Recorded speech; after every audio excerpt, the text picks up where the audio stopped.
Hello everyone, कैसे हैं आप सभी। Welcome to the channel. So today we are going to start a new course. This course is going to be on the modern history, but एक different approach यहाँ पे ये है कि as per the changing patterns of the examination, as we are now seeing, UPSC में तो ये pattern था ही, साथ में state PSC and other examination में स्टेटमेंट टाइप ऑफ एमसीक्यूज आजकल पूछे जा रहे हैं. So it is very necessary for us to understand how we can answer these statement type of questions. So now today we are going to start the modern history series through the statement wise MCQs. Now total the outlay of the full course I am going to tell you, and this course is going to be free. Okay, on YouTube channel पे ही हम upload करेंगे इस पूरे course को, जिसमें in totality 8 chapters होंगे and 8 chapters में around 210 questions होंगे. बट 210 क्वेश्चन सिर्फ कहने के नहीं है. एक क्वेश्चन में आपको 3 ऑप्शन मिलेंगे. It means more than 600 questions आपके पास यहाँ पे होने वाले हैं. आज के इस सेशन में we are going to start our first chapter, that is going to be the advent of Europeans. Now, the way in which we are going to complete this chapter is, जो भी question आएगा उस chapter के बारे में पहले मैं आपको समरी प्रोवाइड करूंगा, which is going to be very concise and precise, जिसके ऊपर ये सारे क्वेश्चंस बेस्ड होंगे. Then you can test your knowledge and you can revise all of the questions very efficiently. Also, the PDF is also available. If you want the PDF, you can see the pinned comment section. So let us start today with our first chapter, that is going to be the advent of Europeans. Now, first of all, let me tell you how the Europeans arrived and who were the European companies that arrived in India on the verge of 16th century. सबसे पहले the first,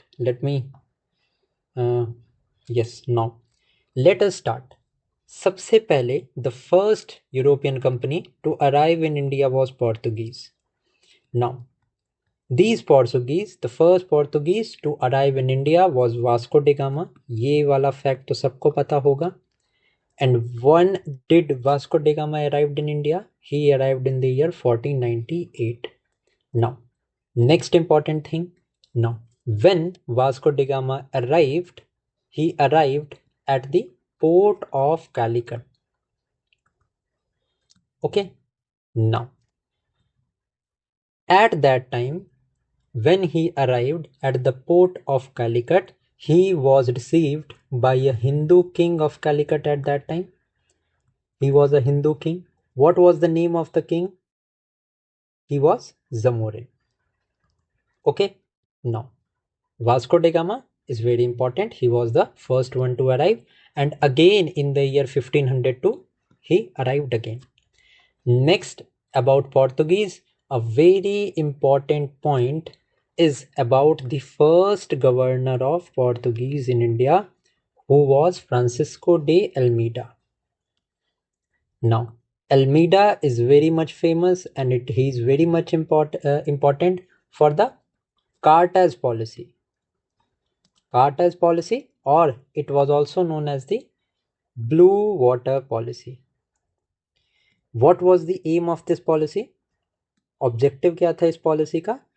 the blue water policy aimed to make the Portuguese the master of Indian ocean.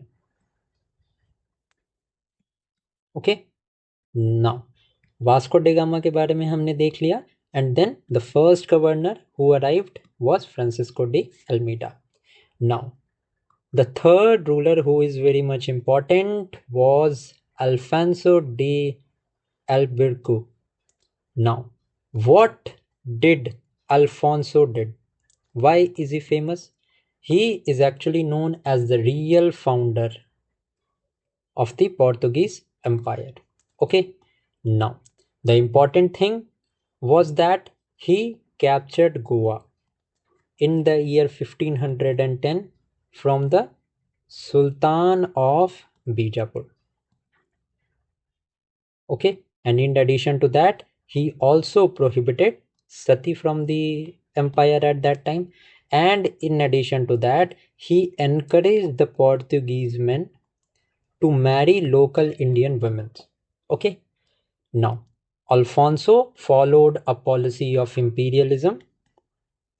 Okay, so इतनी बातें आपको पता होनी चाहिए. Next important thing, or the next important ruler, was Nino da Cunha. Now, the only important thing during the time of Nino da Cunha was he transferred his capital from Cochin to Goa. It means what? It means कि पोर्तुगीज की first capital जो थी वो कोचिन में थी, and at a later time Goa was made the capital of Portuguese empire in the year 1530. Okay, Nino da Cunha के time पे one another important thing that was important is that he acquired Diu and Bassein Island from Bahadur Shah. He was a ruler of Gujarat at that time. So during the tenure of Nino da Cunha, Diu and Bassein Islands were acquired from Bahadur Shah of Gujarat. And ये particular question UPSC में एक बार पूछा जा चुका है. ठीक है. Now एक अब कुछ मिसलेनियस पॉइंट्स में आपको बताता हूँ about the Portuguese. Now important point है आपके लिए ये जानना कि Portuguese used Hooghly as a base of piracy,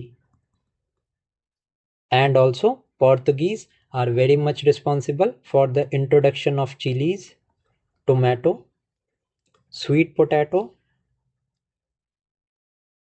etc.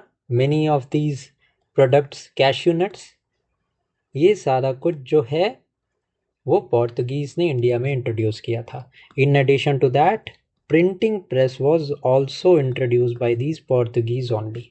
Okay, तो ये हमने यहाँ पे डिस्कस किया about Portuguese. Now we will discuss the question को देखते हैं, एंड जैसे ही अलग अलग हमें कुछ फैक्ट्स मिलेंगे we will talk about that simultaneously. Now, with reference to the establishment of European companies in India, consider the following statements. The first statement is Portuguese East India Company established its initial headquarters on the west coast at Goa before shifting it to Cochin. Just right now we have discussed that the first capital of Portuguese was Cochin. When was Goa made the capital? Goa was made the capital in the year 1530. And who made Goa the capital of Portuguese? So it was made by Nino da Cunha. So the first statement is absolutely wrong. That initial headquarter on the west coast was at Goa. No, it is wrong. Why? Because it was in Cochin only. तो पहला statement तो हमारा गलत हो गया. Now in the question we have to answer that which of the following statements are correct.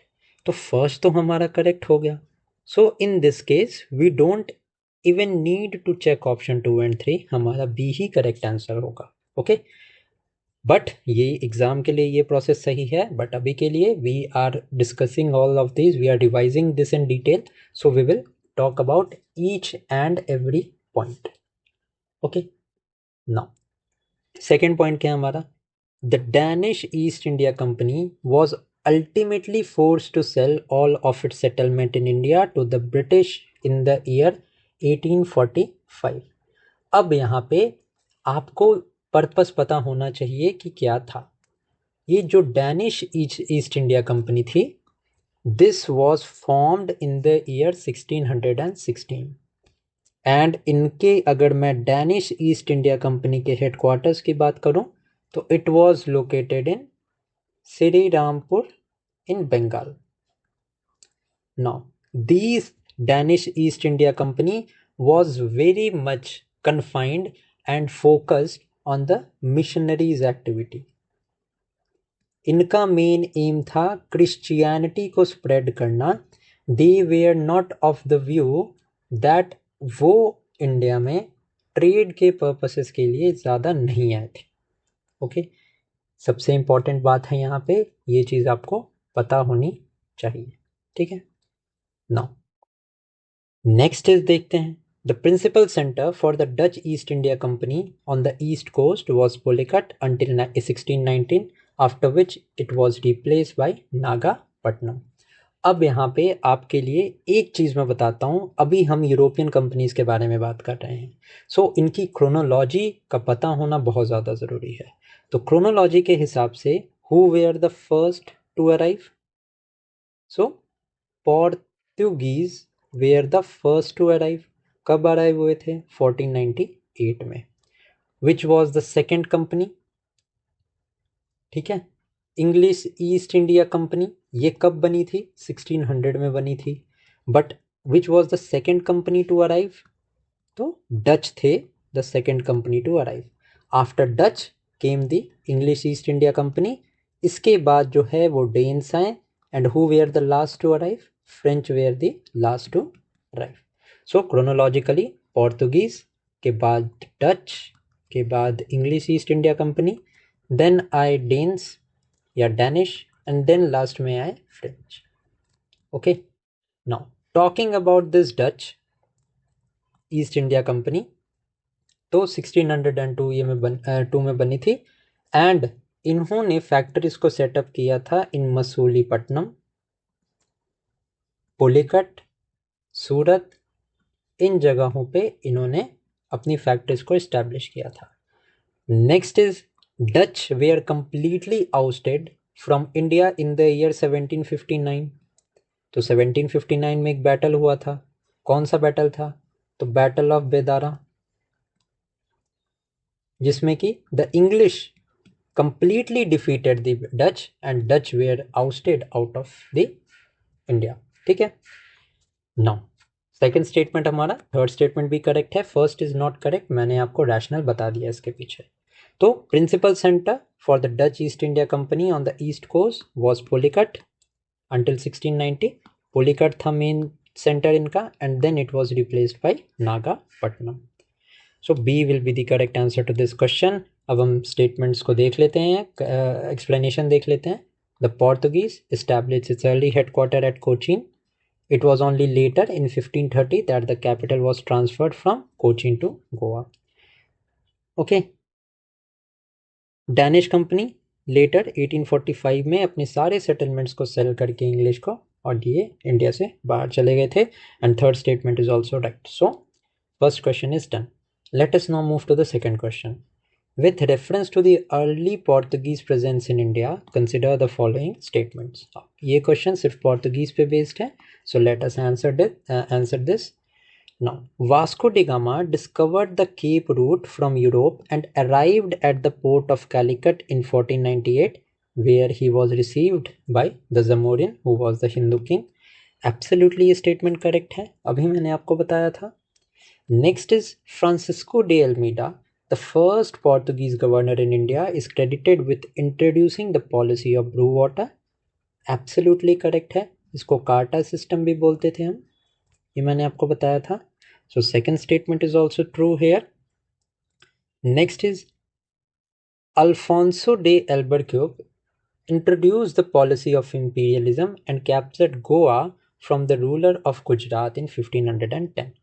मैंने आपको बहुत ही इजी शब्दों में ये बताया था कि Albuquerque introduce the policy of imperialism. The first part of the question is absolutely right, but the second part is wrong. Why? Because Goa was captured by Alfonso de Albuquerque, but not from the ruler of Gujarat. Gujarat का ruler कौन था उस time पे? बहादुर शाह था, and it was Nino da Cunha who seized the island of Salsette and Bassein. Salsette and Bassein के island को Nino ड कुना ने कैप्चर किया था from the ruler of Gujarat, ठीक है। यहाँ से आप लॉजिक भी लगा सकते हो, गोवा जो है हमारा वो वेस्ट कोस्ट में है, एंड गुजरात जो है ये upper part of the western coast में है। कहाँ केरला एंड कहाँ गुजरात, तो रूलर ऑफ गुजरात से कैसे कैप्चर करेगा, यहाँ से भी लॉजिक लग सकती है, ठीक है। तो गोवा को कैप्चर किया था from the Sultan of Bijapur, this I have already told you. So यहाँ पे हमारा third statement would be wrong, only the first and second will be correct. Third statement देखते हैं। While Albuquerque was the second governor and did introduce the policy of imperialism, but he captured Goa from the ruler of Bijapur, not the ruler of Gujarat. ठीक है, ये चीज़ समझ में आ गई आपको। I hope कि अब प्रॉब्लम नहीं होगी।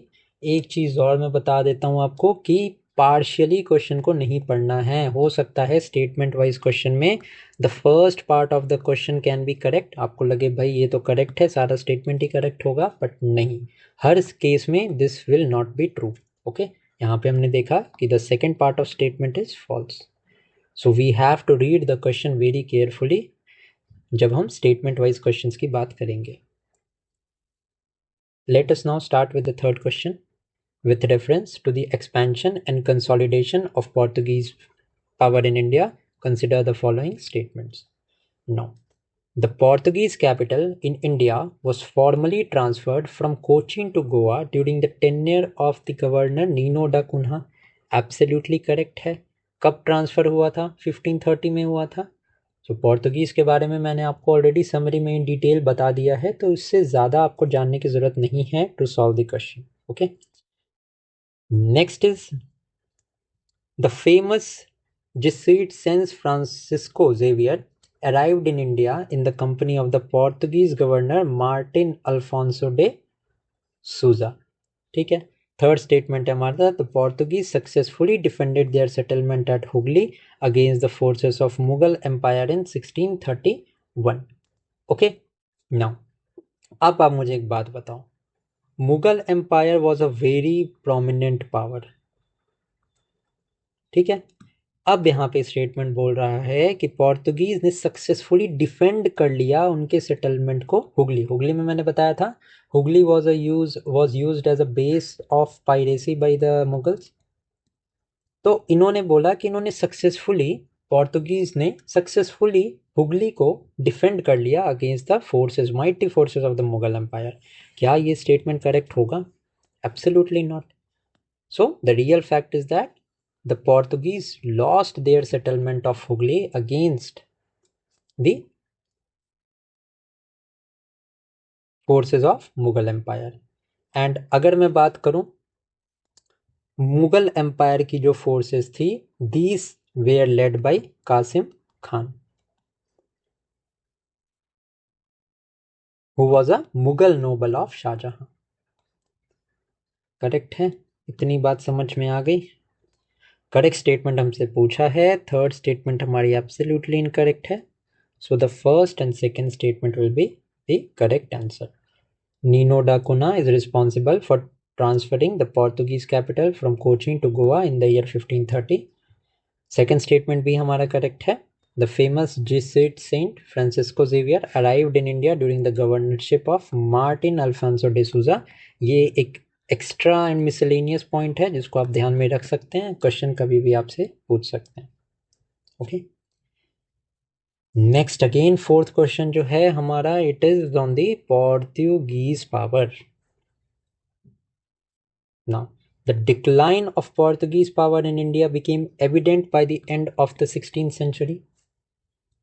Okay. Second statement है, the Portuguese successfully retained control over Salsette and Bassein despite the invasion by Marathas in 1739.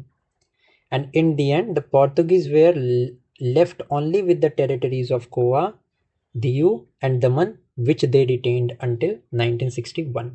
अब यहाँ पे आपको एक इम्पॉर्टेंट पॉइंट पता होना चाहिए कि जो पोर्तुगीज थे, they were the first to arrive in India, also they were last to go. ठीक है, एंड ये बात जो है वो थर्ड स्टेटमेंट से जस्टिफाई हो रही है। ओके, नाउ पोर्तुगीज से उनका सारा एरिया जो है that was captured except the territories of Goa, Diu and Daman, जो उन्होंने डिटेन किया था अंटिल 1961, एंड आफ्टर 1961 इनको मर्ज कर लिया गया था इंडिया में। ओके, तो थर्ड स्टेटमेंट तो हमें पता है एब्सोल्युटली ट्रू है। फर्स्ट स्टेटमेंट में देखते हैं, decline of Portuguese power in India became evident by the end of 16th century. मतलब क्या, 1501 से लेके 1599. This is the 16th century. Now, the first statement that is mentioned here is also absolutely correct. Why it is correct? क्योंकि अब जो है competition start हो गया था. As we have seen, Dutch East India company भी बन गई, इंग्लिश ईस्ट इंडिया कंपनी भी फॉर्म हो गई थी. So it was evident, pretty much evident that Portuguese को यहाँ पे फियर्स कंपटीशन मिलने वाला था. एंड जैसे कि हमने देखा 1632 में Hooghly was lost by Portuguese. ठीक है, Hooghly was lost by Portuguese to the Mughal empire. So Portuguese जो थे इनकी पावर स्लोली डिक्लाइन करने लगी and it was evident that they would, इनकी जो पावर है वो धीरे धीरे डिक्लाइन करेगी.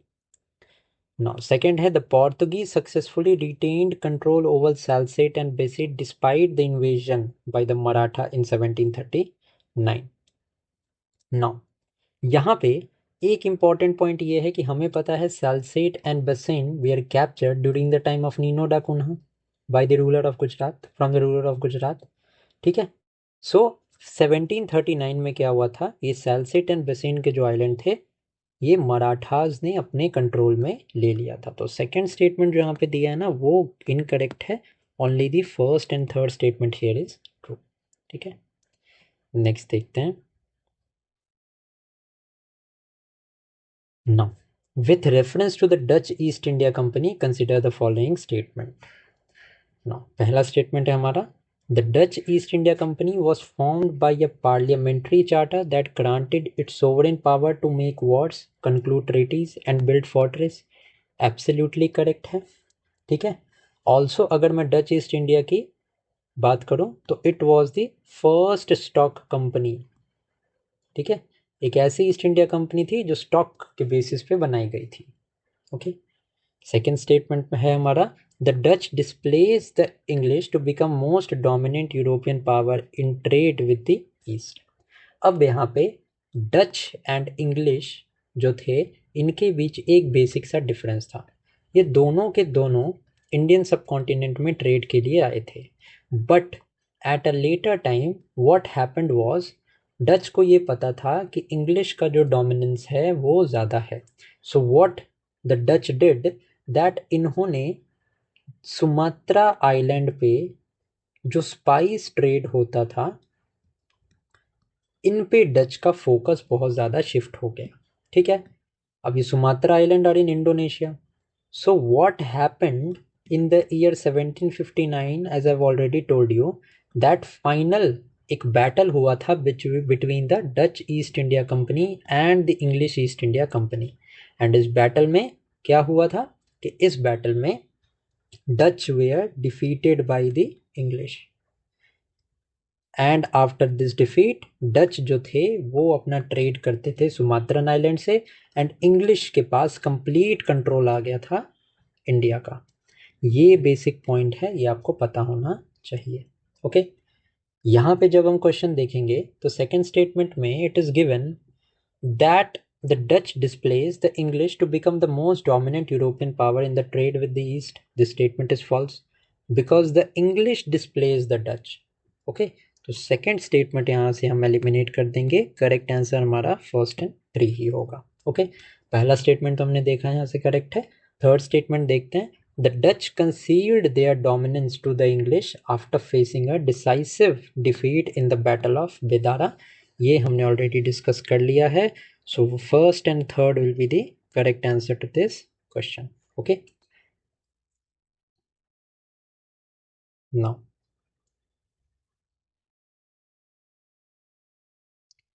नेक्स्ट स्टेटमेंट देखते हैं. With reference to the early English venture in India, consider the following statement. Now, अब अगर मैं बात करूं इंग्लिश के बारे में या इंग्लिश ईस्ट इंडिया कंपनी के बारे में तो 1600 में this company was form and it was given the royal charter to trade with the East Indies, जो कि इंडिया इस एरिया में था उस टाइम पे. नाउ सेकेंड इंपॉर्टेंट पॉइंट ये है कि who was the Mughal emperor at that time when the English East India company was form. तो Akbar was the ruler at that time. Now, अब इंग्लिश ईस्ट इंडिया कंपनी के form होने के just एक साल पहले in the year 1599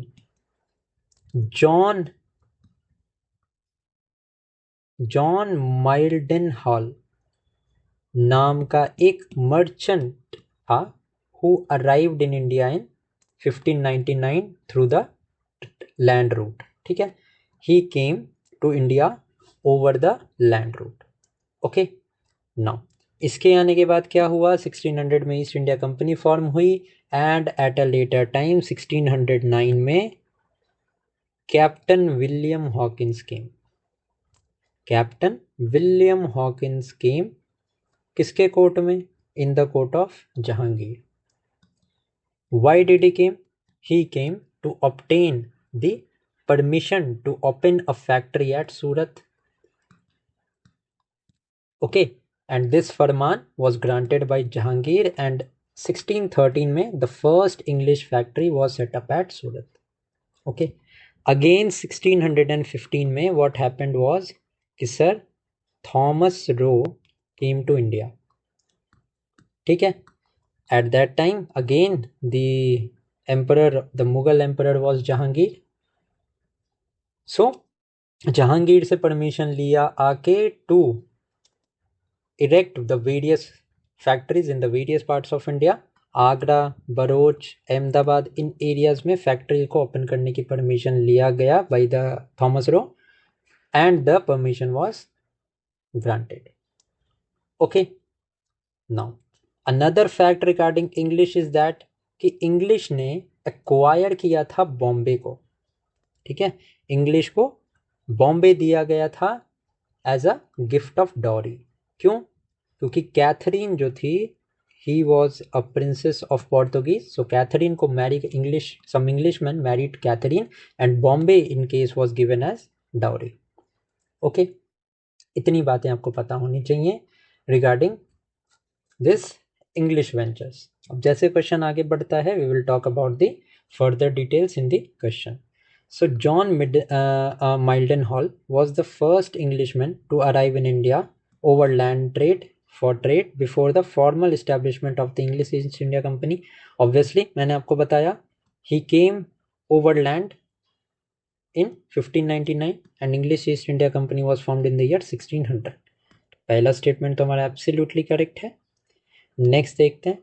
Captain William Hawkins successfully secured a Farman to open the factory at Surat directly from Emperor Akbar. अब ये फरमान जो था ये डायरेक्टली ग्रांट तो हुआ था but the Mughal emperor at that time was Jahangir and not Akbar.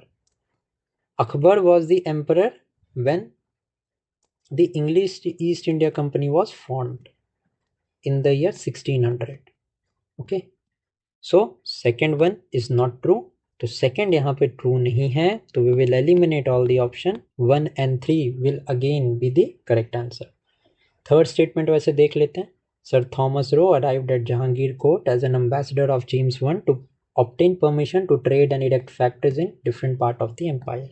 Third statement is absolutely correct. So हमारा first and third would be right. अगर एक्सप्लेनेशन देखना है तो you can pause the video and यहाँ से आप एक्सप्लेनेशन देख सकते हैं. Now, with reference to the consolidation of English East India Company in India, consider the following statements. Now, the British Parliament passed a resolution in 1694 granting exclusive rights to the original East India Company, thereby preventing the formation of any rival companies. This is our first statement. Second statement देखते हैं. Gerard Angier served as the first governor of Bombay after the East India Company acquired it on lease from Charles II. Second statement तो हमने देखा है absolutely correct है हमारा. The fortified settlement encompassing the village of Sultanati, Kalikata and Govindpuri was named Fort Williams in the year 1700. Now यहाँ पे एक बात आपको पता होनी चाहिए कि सुल्तानती में जो फैक्ट्री थी इसको 1696 में फोर्टिफाई किया गया. ओके, एंड लेटर यही सुल्तानती में जो फैक्ट्री थी it was named as Fort William. अब ये फोर्ट विलियम जो था it was use to train the civil servants. इसका आप ध्यान में रखना इस पॉइंट को। Fort Williams was use to train the civil servants. So हमारा थर्ड भी करेक्ट है, सेकंड भी करेक्ट है। फर्स्ट स्टेटमेंट जो है इस क्वेश्चन में is not correct. Y it is not correct? Because in 1694, the British Parliament actually passed a resolution giving equal rights to all Englishmen to trade in East. 1694 में जो British parliament ने act पास किया था इसमें equal rights दिया गया था सभी इंग्लिशमैन को ट्रेड करने के लिए। Okay, which led to formation of a rival company in 1698। तो वो फर्स्ट स्टेटमेंट जो है वो रिवर्स है, दैट इज वाई गलत हो गया हमारा। Second and third statement is correct, first one is not correct. Let's now move to the next question. Now, with reference to the French East India Company, consider the following statements. Unlike the East India Company, the French East India Company was formed independently without any state patronage in 1664. Now, as I have told you, French were the last to arrive. ये बात हमने की है। Now, जो basic difference था ना between English East India Company and French East India company was a matter of control. Now जो English East India company थी इसको अपने डिसीजंस के लिए इंडिपेंडेंट रखा गया था। ओके, यहाँ पे board of control and court of director होता था which was given the permission to take decision. But the French East India Company का जो स्ट्रक्चर था it was very much centralised. Centralise से मेरा क्या मतलब है? सेंट्रलाइज से मेरा मतलब ये है कि इस फ्रेंच ईस्ट इंडिया कंपनी को it had to take permission trade करने के लिए, इनको कोई भी एक्शन लेने के लिए इनको परमिशन लेना पड़ता था अपनी हेड ऑफ गवर्नमेंट से या फ्रांस की गवर्नमेंट से। सो इस सेंट्रलाइज स्ट्रक्चर की वजह से बहुत ज़्यादा डिले होते थे in the decision making and that is the reason why English East India Company was very much fast, was very much proactive in its approach, क्योंकि इनको परमिशन लेने की ज़रूरत नहीं होती थी। पावर्स जो थी डिसेंट्रलाइज थी in the English East India Company, whereas on the other hand in the French East India Company power जो थी वो सेंट्रलाइज थी, परमिशन लेने में टाइम लगता था एंड ये जो टाइम लगता था इसकी वजह से डिले इन डिसीजन मेकिंग की वजह से फ्रेंच जो थे अल्टीमेटली वो इंग्लिश से हार गए थे। कार्नेटिक वॉर्स हुए थे एंड अल्टीमेटली जो फ्रेंच थे उनको हार का सामना करना पड़ा था। बेसिक कंसेप्ट यही है, इतनी बात आपको पता होनी चाहिए। ओके, नाउ यहाँ पे क्या है? Unlike the English company the French East India company was formed independently without any state patronage. तो नहीं, स्टेटमेंट गलत है बिकॉज स्टेट का तो बहुत ज़्यादा इफेक्टिव कंट्रोल था, स्टेट ने ही बनाया था। तो पहला स्टेटमेंट हमारा गलत है। सेकेंड देखते हैं, the first French factory in India was established at Surat under the leadership of Francois Caron। Very very important statement and ये बिल्कुल करेक्ट स्टेटमेंट भी है। The French power in India witnessed a significant revival under the leadership of governors Lenoir and Dumas between 1720 and 1742 and later Dupleix के time पे भी बहुत ज़्यादा expansion हुआ था फ्रेंच पावर का। ठीक है, why? Because Dupleix was the first person in India to use the power quarrels between the Indian princes। India में जो डिफरेंट एम्पायर के जो डिफरेंट प्रिंसेस होते थे इनमें इंटरनल राइवलरी होती थी, जिसको बोलते हैं ना डिवाइड एंड रूल, जो बाद में इंग्लिश ने यूज़ किया था। तो डिवाइड एंड रूल को यूज़ करने वाला फर्स्ट जो था वो ड्यूप्लेसी था। Okay, so second and third statement हमारा करेक्ट है, the first one is not true. So B हमारा जो है वो correct answer. In addition to that factories की मैं बात करूं तो एक बात आप ध्यान रखना, ये अप्लाई होता है both English as well as French पे। बोथ इंग्लिश एंड फ्रेंच की जो थी, first factory was in Surat and second factory was in Masulipatnam. ये पॉइंट आपको याद रखना है। Okay, so second and third true है हमारा, first is not correct. Next देखते हैं। अब ये क्वेश्चन हमारा है Carnatic War पे. So let us see. Now, this question is about the Anglo-French conflicts or the Carnatic War. Now, this is an important topic. Now, इसमें important क्या है? इसमें important है for you to know about the 3 Carnatic wars that were fought. सबसे पहला question तो exam में ये बनता है कि which 2 European countries fought the Carnatic War. So यहाँ पे एंग्लो मतलब इंग्लिश, फ्रेंच मतलब फ्रेंच ही है, ठीक है. So France and English fought the Carnatic war. Now यहाँ पे 3 Carnatic wars was fought. 3 wars जो है वो फॉट हुए थे. सबसे पहला was the first Carnatic war, ठीक है. Now first Carnatic war it ended with the treaty of एक्स-ला chapel, ठीक है. Second Carnatic war okay ended with the Treaty of Pondicherry. And the third Carnatic War, it ended by the Treaty of Paris. Now, इसके addition, इस information के addition आपके लिए it is pretty much important to know what is the reason and wars कैसे लड़े गए थे. तो उसकी डिटेल में हम नहीं जाएंगे. एटलीस्ट इतना आपको पता होना चाहिए so that you can classify, you can know कि कौन सी ट्रीटी के हिसाब से कौन सा वॉर एंड हुआ था. तो let us see the questions here. During the first Anglo French war, the Nawab of Carnatic army was defeated by the French forces at the Battle of Saint-Thome. Okay, now the statement is absolutely correct. Okay, French ने defeat कर दिया था Nawab of Carnatic that had the support of the English East India Company and this battle was fought at battle of Saint Thome. And यहीं पे आपको पता होना चाहिए first Anglo French war it ended by the treaty of एक्स-ला chapel.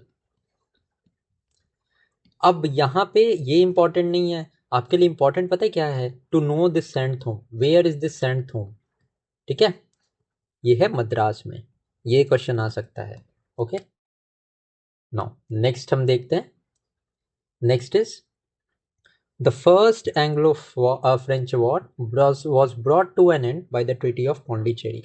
Right now I've told you that the first Anglo-French war it ended by the Treaty of Aix-la Chapelle. Treaty of Pondicherry was signed after the Second Carnatic War. तो यहाँ पे the second statement is absolutely incorrect. तो हम second statement को straight away यहाँ से eliminate कर देंगे. So what would be the correct answer to this question? It will be 1 and 3 only. Okay, now यहाँ पे एक इंपॉर्टेंट पॉइंट आप और याद रखना कि जो 3 कार्नेटिक वॉर्स फॉट हुए थे इनमें से 2 वॉर्स जो थे that were fought on the European question. मतलब यूरोपिया में यूरोपिया कह रहा हूँ, यूरोपियन कंट्री ऑस्ट्रिया में वॉर ऑफ सक्सेशन हो रहा था. एंड इस वॉर ऑफ सक्सेशन में इंग्लिश एंड फ्रेंच इन्वॉल्व थे. सो ये जो यूरोपियन मैटर था इसके वजह से इंडिया में 2 वॉर हुए. कौन से 2 वॉर थे?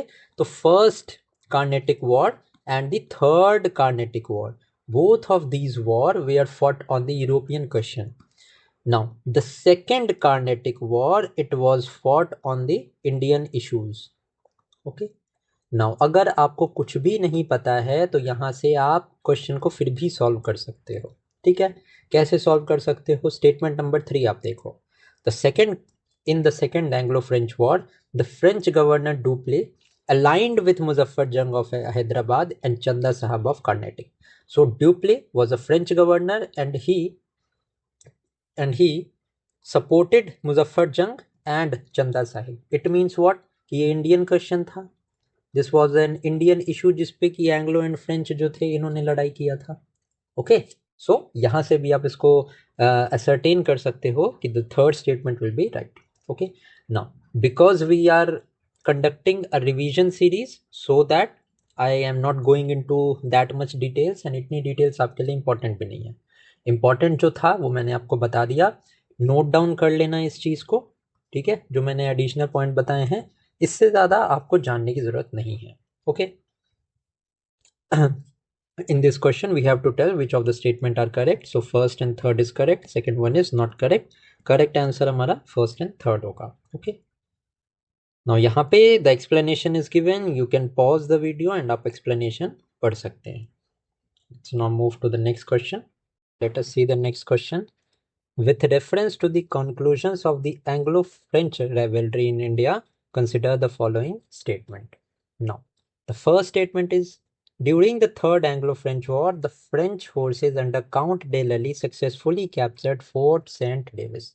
Now, आप अगर इस क्वेश्चन की डेप्थ में नहीं जाते हो, अगर आप इस क्वेश्चन को बहुत ही लाइटली लोगे तो ये क्वेश्चन आपका गलत होगा. क्यों? क्योंकि आप ये सोचोगे कि French forces under Count de Lally, उनकी तो डिफीट हुई थी.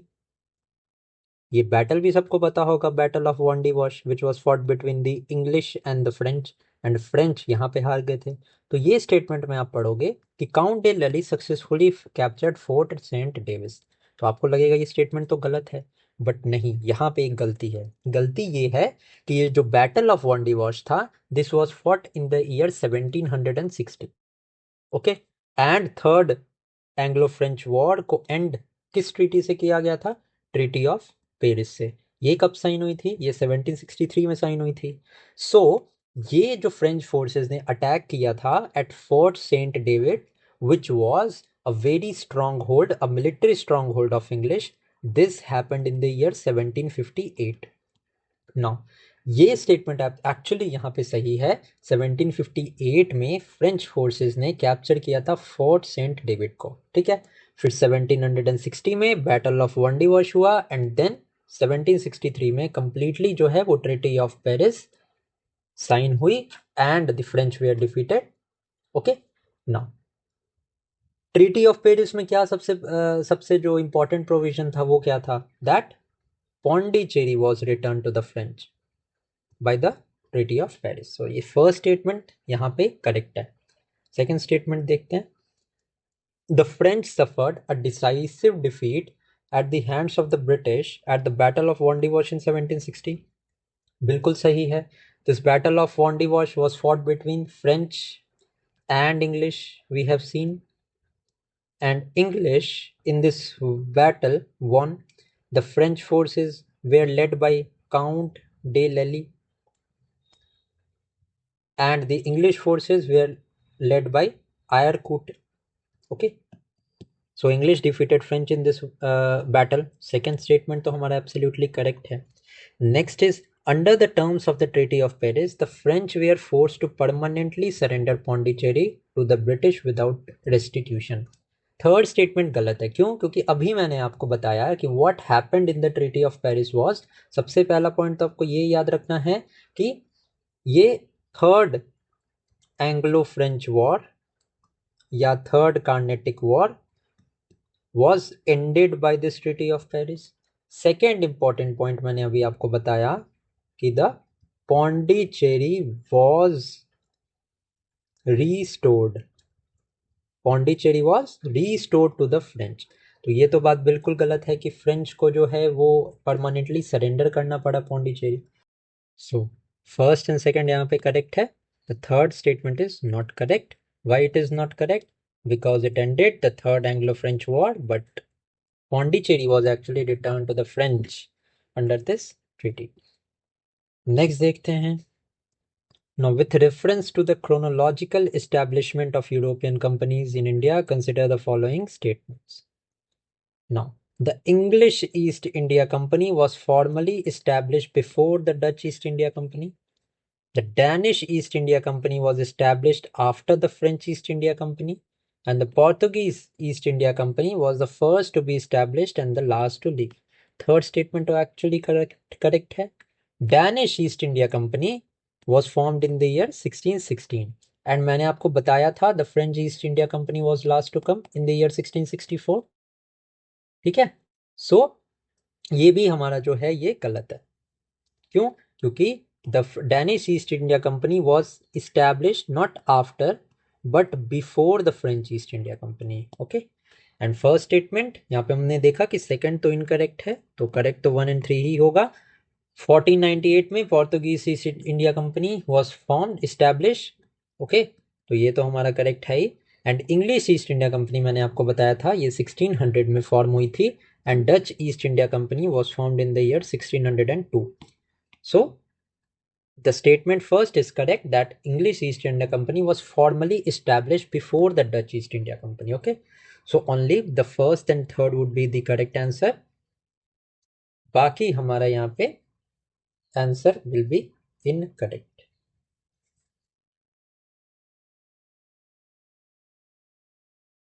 Okay, now इसको आप पॉज करके देख सकते हैं. ऑल्सो यहाँ पे आपने देखा होगा the Portuguese company was establish in 1498 and were the last to leave. ठीक है, गोवा की टेरिटरी पोर्तुगीज के अंडर ही थी which became a part of India in the year 1961. Next देखते हैं. With reference to the geographic headquarters of the European powers in India consider the following statement. अब ये हेडक्वार्टर्स पे ये क्वेश्चन है एंड ये क्वेश्चन बहुत इंपॉर्टेंट है. ओके, देखते हैं. The English East India company shifted its west coast headquarter from Surat to Bombay starting from 1687. अब मैंने जब आपको शुरू में समरी बताई थी, I have told you that English East India Company got Bombay as a dowry from the Portuguese, and सबसे पहले जो वेस्ट कोस्ट का हेडक्वार्टर था इंग्लिश ईस्ट इंडिया कंपनी का ये सूरत में था. ओके, एंड लेटर ऑन 1687 में ये हेडक्वार्टर सूरत से शिफ्ट करके बॉम्बे कर दिया गया था. So the first statement is actually correct. Second देखते हैं. The Dutch East India Company maintained Nagapattinam as its main centre in India continuously since its inception. तो क्या ये क्वेश्चन सही है? यहाँ पे एक्सट्रीम वर्ड है, continuously since its inception. So ये जो स्टेटमेंट है हमारा ना, ये गलत है. ओके, नाउ थर्ड स्टेटमेंट क्या है? The French East India Company headquarter remained exclusively at Surat from 1673 to 1954. नहीं भैया, फ्रेंच का हेडक्वार्टर बाद में पौंडीचेरी भी तो हुआ था. थर्ड तो यही गलत हो गया. सेकंड भी गलत है. क्यों गलत है? क्योंकि पुलिकट आपने सुना होगा was replaced, the Pulicat replaced Nagapattinam as the Dutch headquarter. Okay, Pulicat was the main center of Dutch in India until 1690. 1690 तक Pulicat was the Dutch headquarters and इसके बाद नागापट्टनम इसको शिफ्ट किया गया था. That is why second is wrong.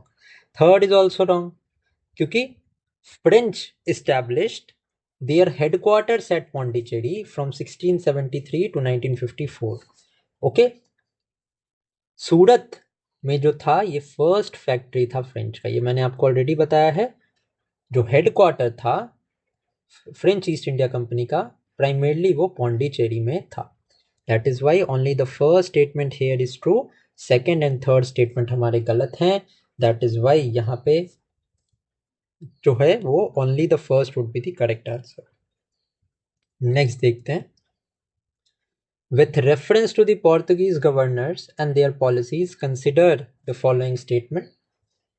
Now, Alfonso de Albuquerque, the second Portuguese governor, introduced the policy of imperialism. ये मैंने आपको पहले भी बताया है कि he introduced the policy of imperialism, and due to this, he is known as the real founder.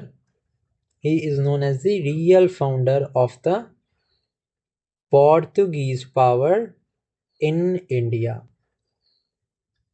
Correct है? ठीक है. सो फर्स्ट स्टेटमेंट तो एब्सोल्युटली हमारा करेक्ट है. सेकंड स्टेटमेंट देखते हैं. Saint Francisco Xavier arrived in India in the company of first Portuguese governor Francisco de Almeida. No, this is wrong. क्यों? क्योंकि Saint Francisco Xavier came during the governorship of Martin Alfonso de Sousa. ठीक है, Alfonso de Sousa, not Francisco de Almeida. Francisco de Almeida is well known for the blue water policy. ये चीज़ आप ध्यान में रखेंगे. Question यहाँ से बिल्कुल बनता है. ओके, तो सेकंड स्टेटमेंट हमें पता चल गया is not correct. So correct answer हमारा फर्स्ट एंड थ्री ही होगा. थर्ड स्टेटमेंट देखते हैं. नीनो डा कुना एक्वायर्ड दियो एंड बसेन from Bahadur Shah of Gujarat. Absolutely जो थर्ड स्टेटमेंट है हमारा करेक्ट है. इसके एडिशन में Nino da Cuda also shifted the capital of Portuguese from Cochin to Goa. Okay, in the year 1530. ये हमने पहले ही देख लिया है ये वाले फैक्ट को. सो 1 and 3 हमारा यहाँ पे करेक्ट होगा.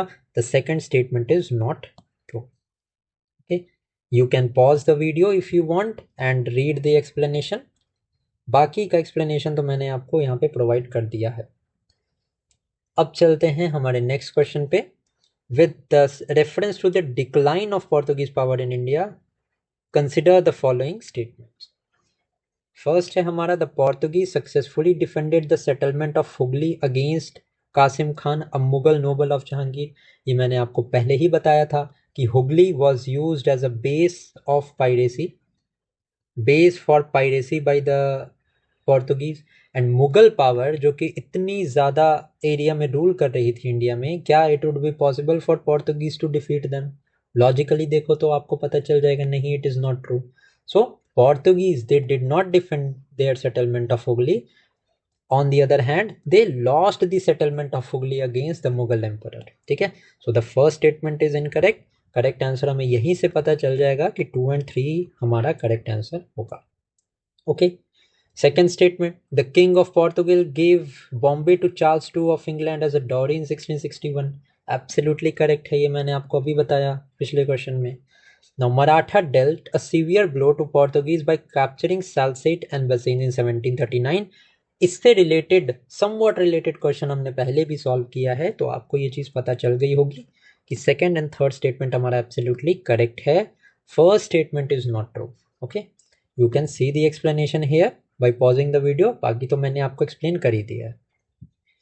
Now with reference to the operations of the Dutch East India Company, consider the following statement. अब ये क्वेश्चन थोड़ा सा डिटेल में बात करेगा about the Dutch operations in India. Okay, now the Dutch replaced the Portuguese as the dominant power in the European with the East.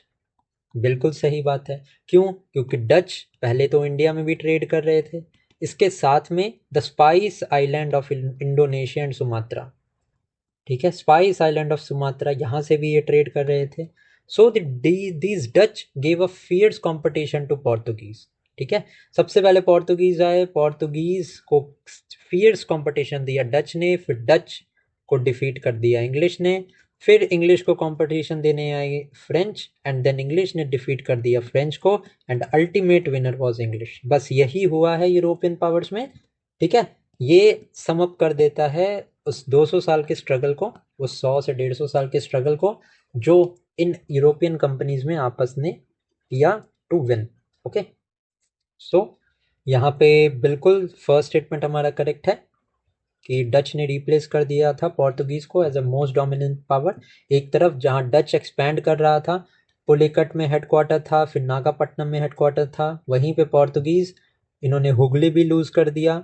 इसके अलावा Marathas ने सालसेट और बसैन का आइलैंड भी इनसे कैप्चर कर लिया.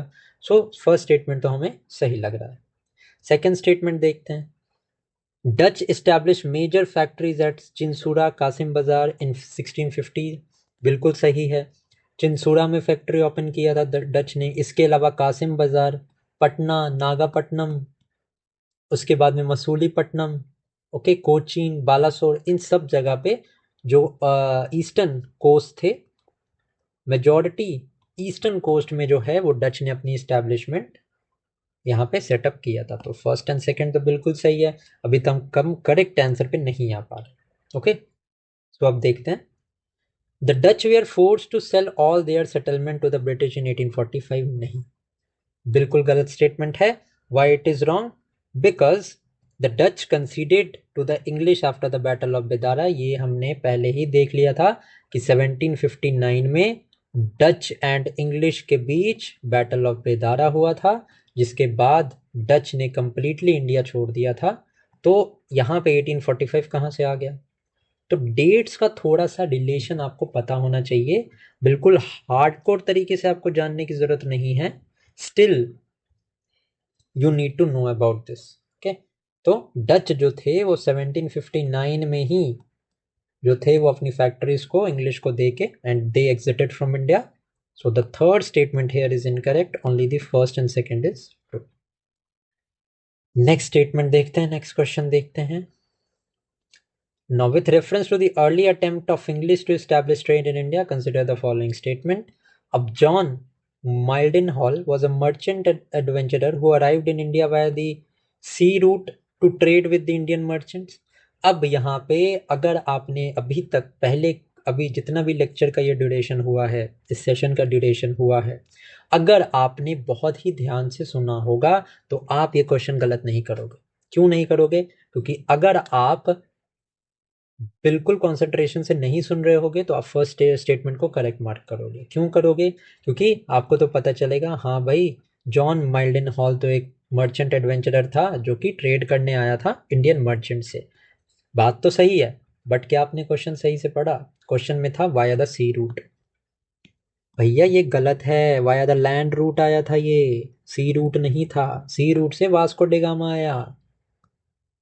ये मैंने on land route he question में भी लिखा हुआ है. That is why I have included this question here, ताकि आपके दिमाग में इस टाइप के क्वेश्चंस को पूरा पढ़ने की आदत बैठ जाए.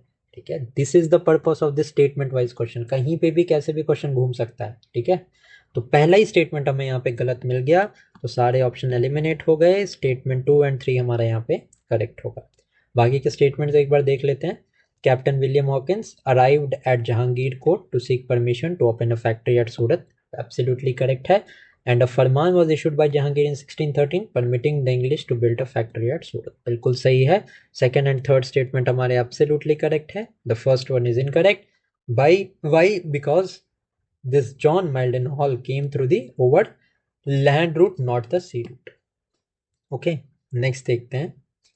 With reference to the English East India Company settlement on the east coast and Bengal, consider the following statement.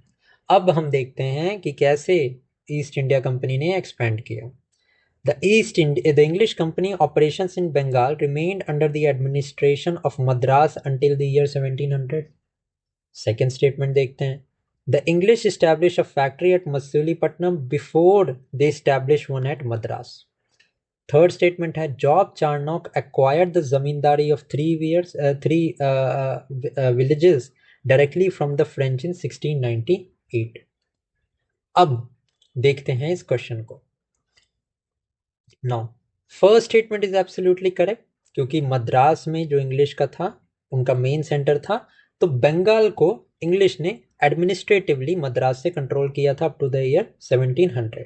Okay, now 1700 के बाद व्हाट हैपेंड वाज कि Calcutta became the administrative centre. Okay, now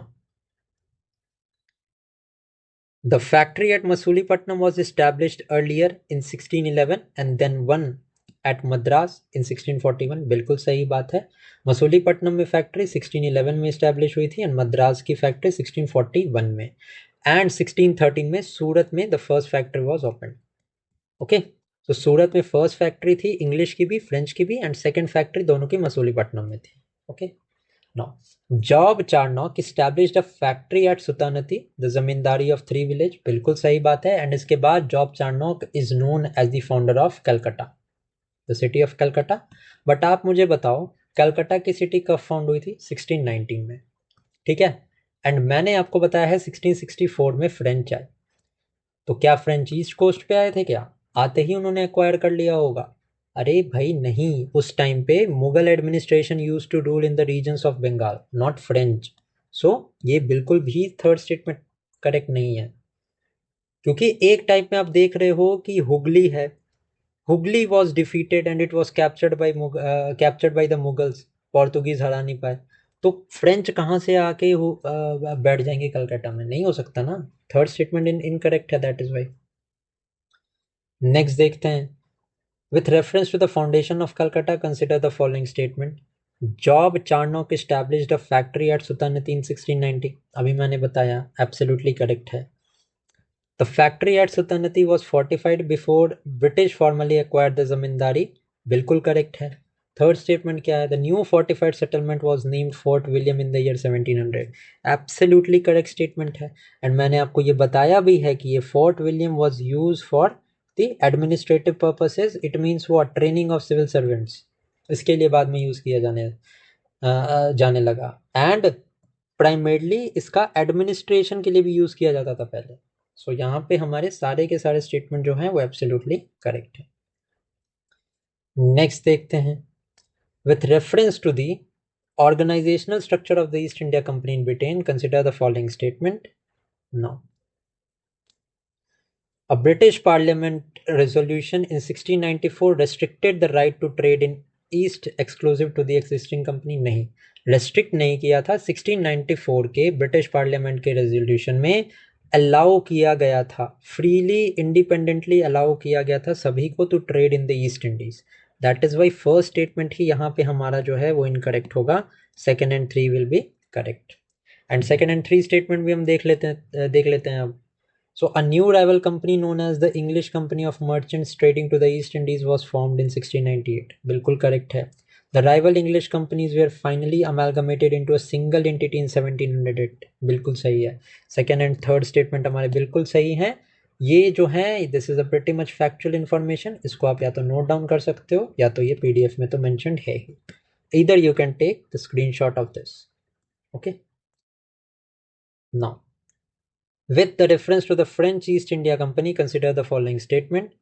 The French East India Company was formed by Colbert purely as a private enterprise without the state patronage. अब मैंने आपको already बताया था कि French East India company के India में failure की सबसे प्राइमरी वजह क्या थी कि जो स्ट्रक्चर था इसमें it was very much centralised. Centralise मतलब क्या कि परमिशन लेना पड़ता था फ्रांस की गवर्नमेंट से कोई भी एक स्टेप लेने से पहले। यहाँ पे क्वेश्चन में it is asking is that Colbert purely form this French East India company without any state patronage. तो भैया सबसे ज़्यादा स्टेट का इंटरवेंशन ही फ्रेंच ईस्ट इंडिया कंपनी में था। ठीक है, तो विदाउट स्टेट पैट्रोनेज की तो बात ही नहीं है। फर्स्ट तो ऐसे ही हमारा गलत हो गया। The French established a factory at Masulipatnam in 1669 shortly after their first factory at Surat.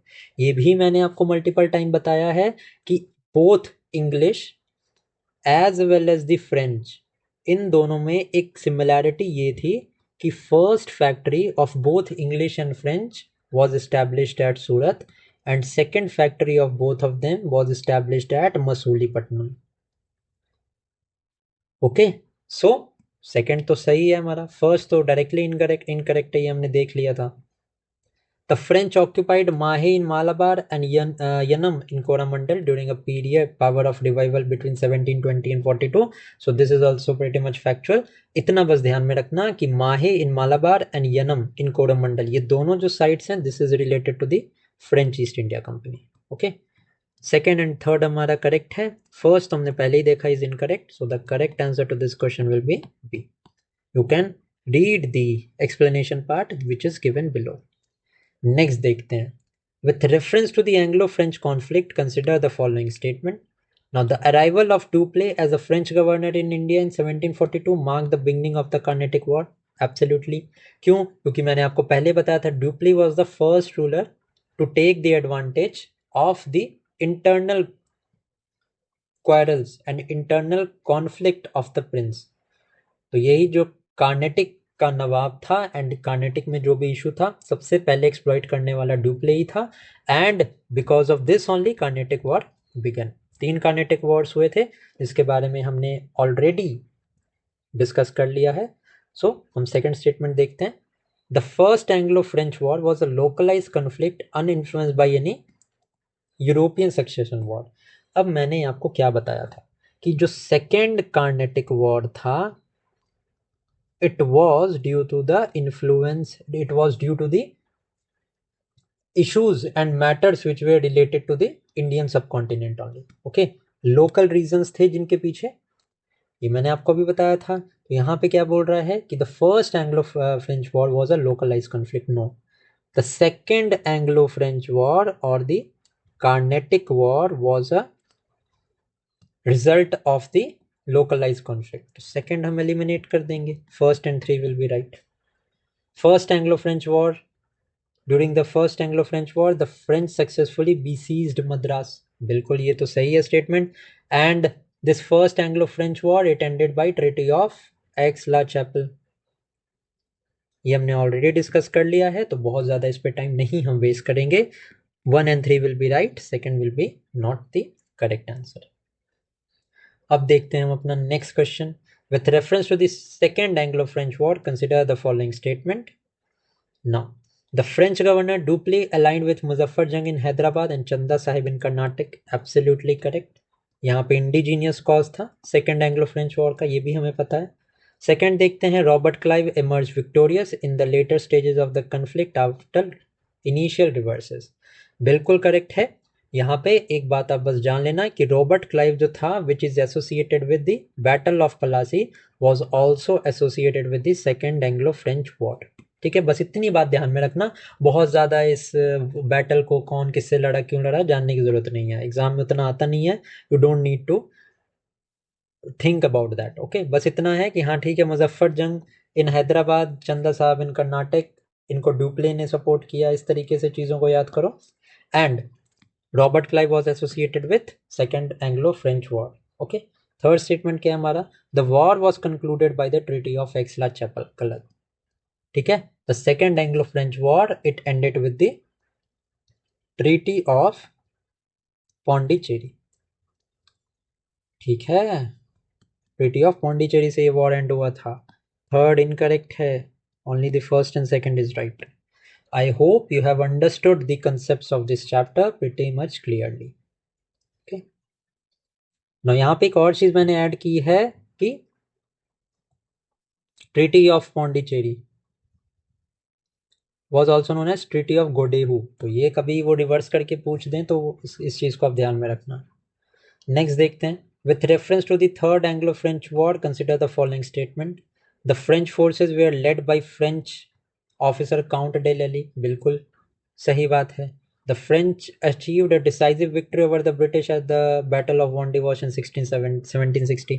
Absolutely wrong है. क्यों wrong है भैया? क्योंकि फ्रेंच अल्टीमेटली हार गए थे बैटल ऑफ वॉन्डिवॉश, मैंने आपको बताया है. सेकंड कैसे करेक्ट हो सकता है, आप खुद सोचो. थर्ड स्टेटमेंट क्या है, under the treaty of Paris that ended the third Carnatic war Pondicherry was return to the French. बिल्कुल सही स्टेटमेंट है. सेकेंड हमारा करेक्ट नहीं है, only the first and third are right. Second correct क्यों नहीं है, क्योंकि the French were decisively defeated in the battle of Wandiwash. Okay, next देखते हैं. With reference to the significant treaties concluding the Carnatic War, match the following statements. The Treaty of Aix-la-Chapelle ended the First Anglo-French War in India. Absolutely correct. The Treaty of Pondicherry was negotiated by the new French governor Godehou, who replaced Dupleix. Absolutely correct. मैंने क्या बोला था, treaty of Pondicherry को treaty of गोडेहू भी बोलते हैं. गोडेहू was the French governor who replaced Dupleix during the Second Carnatic War, and Second Carnatic War ended the Treaty of Pondicherry. This we have seen. तो first and second दोनों statement हमारे यहाँ पे absolutely correct हैं. The Treaty of Paris permanently expelled the French from Pondicherry. गलत है, क्योंकि French को पौंडीचेरी रिस्टोर कर दिया गया था. Third is incorrect, only the first and second is correct. I hope कि अब जाके जो भी क्वेश्चंस आप बना रहे हो, जो भी क्वेश्चंस आ रहे हैं, इनको आप करेक्टली आंसर कर पा रहे हो. With reference to the comparative early success of European powers in India, consider the following statement. At the Battle of Saint Thome, the Nawab of Carnatic's army was defeated by French under Dupleix. Absolutely correct है. And ये Saint Thome कहाँ है, ये है मद्रास में. At the battle of Bedara the Dutch considered their dominance to the English. Absolutely correct है, 1759 में ये बैटल हुआ था. At the battle of Wandiwash the Portuguese were decisively defeated by the English. This one is incorrect. Why? क्योंकि battle of Wandiwash जो है ये Carnatic war से रिलेटेड है. अब ये Carnatic war was fought between the Anglo French rivalry थी ये, इसमें पोर्तुगीज का कोई काम नहीं है. ठीक है, थर्ड हमारा एलिमिनेट हो जाएगा. फर्स्ट एंड सेकंड स्टेटमेंट हमारा यहाँ पे एब्सोल्युटली करेक्ट स्टेटमेंट होगा. सो ए हमारा जो है यहाँ पे आंसर होगा. You can pause the video and see the explanation. Let's now move to the next question. With reference to the early governors of Bombay, consider the following statements. Now, Gerard Angier was the first governor of Bombay. The East India Company acquired Bombay directly by conquering it from Marathas. कितनी बार मैंने बताया है आपको, Charles to को gift किया गया था Bombay as a dowry for marrying Catherine who was a Portuguese princess. Second हमारा इनकरेक्ट है। ओके, सेकंड हमारा इनकरेक्ट है, सेकंड इनकरेक्ट है, only the first and third is true. ठीक है, एक्सप्लेनेशन आप देख सकते हैं, ये हम ऑलरेडी यहाँ पे majority of the things we have already discussed, so there is no matter to video को लंबा करने का कोई यहाँ पे मतलब नहीं बनता है। Now, with reference to the key features involved in consolidation of European powers, consider the following statement. Francois Caron was responsible for establishing the first French factory at Surat. बिल्कुल correct है. Now, Thomas Roe arrived as an ambassador of James I to the court of Akbar. अब जब Thomas Roe and William Hawkins both came to India, they came to the Mughal court, and who was the emperor at that time? Jahangir था ना emperor, Akbar किधर से था? Second eliminate कर दो, first and third will be the correct answer. Okay. Now, Akbar के time पे क्या हुआ था? English East India Company was formed. When it was formed? 1600 में it was formed. समझ आई? First and third हमारा correct होगा. Second is not the correct statement here. और क्या है यहाँ पे? Job Charnock is credited with establishing a factory at Sultanati. Absolutely correct है. And later कैलकटा का फाउंडेशन भी जॉब चार्नॉक ने ही किया था. नेक्स्ट क्वेश्चन देखते हैं. With reference to the expansion of European settlement on the east coast, consider the statements. The Portuguese established their early capital at Cochin before replacing it with Goa. Absolutely correct है. सबसे पहली factory Cochin में थी, then Goa में थी. कब? 1530 में. Nino da Cunha, he transferred the capital of Portuguese from Cochin to Goa. तो ये बिल्कुल सही है. The Dutch maintained a factory at Pulicat until they shifted their main center to the Nagapatnam. Absolutely correct है. The English East India Company established first East Coast settlement directly at Madras in 1641. ये statement हमारा गलत है. क्यों? क्योंकि East Coast में मसूलीपट्टनम में the first factory was opened. Okay. So third हमारा यहाँ पे incorrect है, only the first and second is true. Next देखते हैं. With reference to the powers and character charters of the European East India Company, consider the statements. The Dutch East India company was empowered by its parliament to make war, conclude treaties and build fortress. Now, the English East India Company was the only European company formed under the direct state patronage, and the newly formed English rival company successfully drove out the original East India Company without amalgamating. अब मुझे बताओ, क्या 1607 1608 के around में दो English companies का merger हुआ था? एब्सोल्युटली हुआ था. ठीक है. सो जब ये मर्जर हुआ था तो थर्ड स्टेटमेंट कैसे करेक्ट हो सकता है?